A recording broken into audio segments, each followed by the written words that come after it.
Eto na ang matinding sinapit ni Senador Jinggoy Estrada. Tuluyan ng balik kulungan. Nako, ayari na ho ito.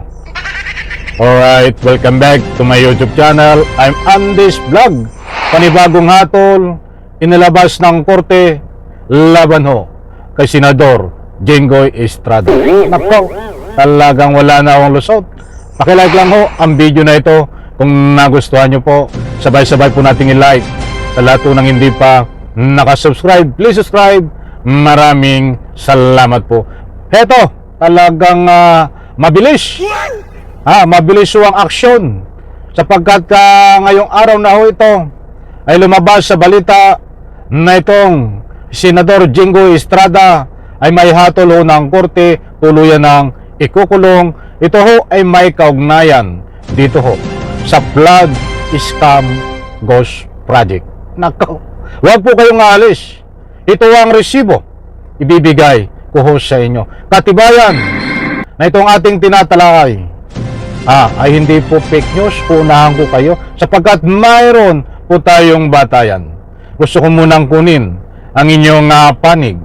Pabor po ba kayo dito sa hatol ng korte laban ho kay Senador Jinggoy Estrada? Ay siyempre, bago kayo mag-comment, panoorin nyo po muna dahil nandito sa bandang gitna ang aking sagot. Ang sagot sa aking mga katanungan. But anyway, in reaction sa comment section, inanyayan ko po kayo magbigay ng anumang public opinion. Ito na, salamat po sa lahat ng sumusuporta. Naku, importanteng mahalaga, mga kaibigan, na malaman nyo po ito dahil ito ang inaabangan ng taong bayan na mayroon pong makulong dito sa pag-iimbestiga sa issue ng Flood Control Scam Ghost Project.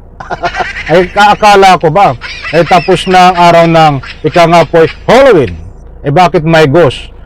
May ghost sa DPWH. Nako, ito, shoutout po mga kaibigan. Matindi ho ito. Ipa-plus ko ho diyan sa screen, mga mahal kong taga-subaybay.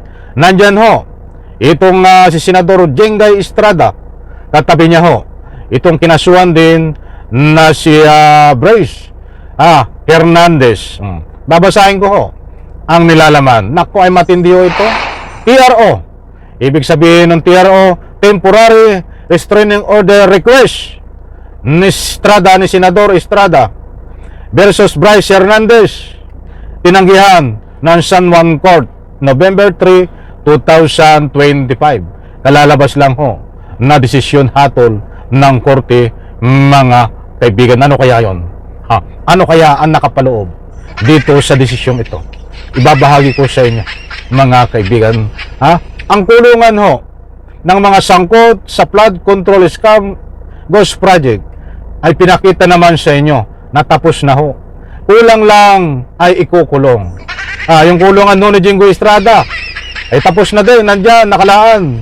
Kulungan ni Villanueva at iba pang mga kasangkot, Bongo, Rebella. Basta lahat ng kasangkot dito ho sa usapin na matibay na ebidensya sa pagnanakaw ng pera ng taong bayan ay tapos na ho ang kanilang kulungan. Ilalagay na lang ho sila doon. Ay anong swerte nyo? Mayroon kayong gwardiya, pakain pa kayo. Kaya lang, hindi na kayo makakapambudol doon. Hindi na kayo makakapagnakaw ng pera ng taong bayan. Eto, nako, matindi ho ito. Buhat sa News 5, naka-flash sa screen. Estrada TRO request versus Hernandez deny.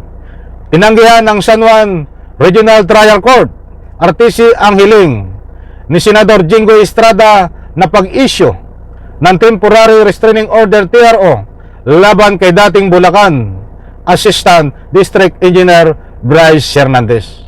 Senador Estrada fully respect and will abide by the judicial prescription consistent with his unwavering faith the role.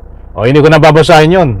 Nilinaw naman ang kampo ni Estrada na gumugulong pa rin ang aplikasyon nito writ of preliminary injunction na nakatakdang dinggin sa November 12. Matatanda ang si Senador Estrada sa mga dinawit ni Hernandez sa manumalyang flood control projects sa mga nakalipas na pagdinig.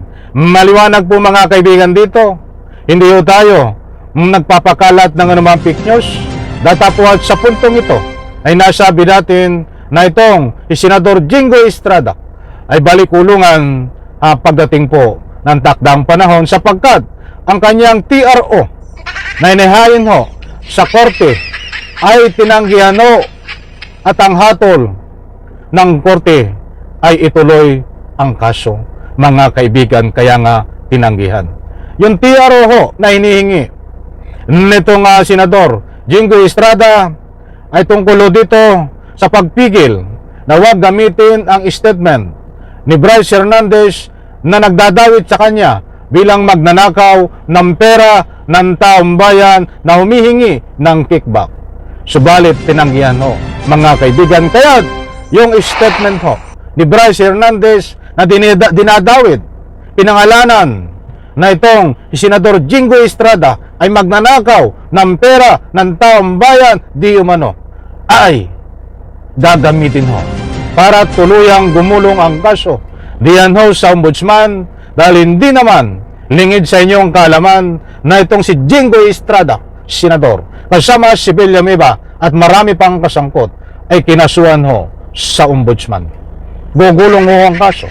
Gagamitin ang mga testimonya, ang mga pagkanta bilang testigo itong si Hernandez sapagkat ang isinampas sa korte na TRO nitong si Senador Jingoy Estrada ay tinanggihan ho. Yan ang hatol ng korte diyan ho sa San Juan.